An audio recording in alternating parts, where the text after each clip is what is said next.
Comment réaliser Number One de Jackson Pollock, figure de l'expressionnisme abstrait et premier peintre américain qui a atteint le statut de star?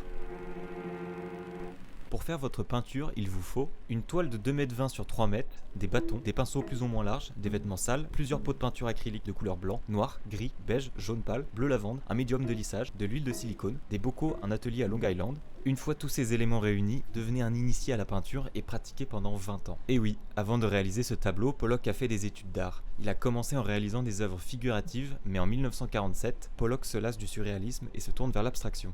Pour commencer, il faut comprendre que ce n'est pas en faisant n'importe quoi que vous arriverez à reproduire ce tableau.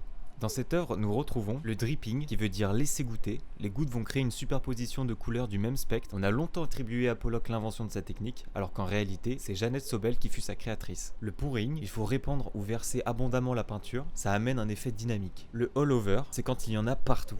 La répartition des éclats de la peinture doit être égale sur toute la surface. La toile n'a plus de haut ni de bas, donnant l'impression que la peinture s'étend au-delà du cadre. Selon Pollock, la composition de votre toile qui intègre des éléments de hasard doit permettre à des formes issues de votre inconscient d'émerger. Vos gestes ne sont pas accidentels, ils doivent être guidés par votre intention créatrice qui échappe partiellement à votre conscience. En gros, vous devez répéter des formes, ici des traits, et les placer à la même distance l'une de l'autre. Ça va apporter un rythme à votre peinture. Une fois ces éléments assimilés, posez votre toile par terre pour préparer vos couleurs. Diluez la peinture acrylique avec le médium de lissage, ajoutez quelques gouttes d'huile de silicone, puis mélangez jusqu'à obtenir une texture plus fluide. Commencez à performer. Tournez autour de votre toile, vous devez alterner entre vos outils, entre le dripping et le pouring. Peindre doit devenir un véritable exercice physique où tout votre corps est engagé. Laissez vos pulsions vous dominer, la toile doit devenir la trace de cette performance gestuelle. Et voilà, si vous n'avez sauté aucune étape, vous avez réalisé une copie parfaite de Number One, Lavender Mist de Jackson Pollock. Et si vous souhaitez comparer votre œuvre au tableau original, il se trouve à la National Gallery of Art à Washington. Et voilà comment réaliser le Number One de Jackson Pollock.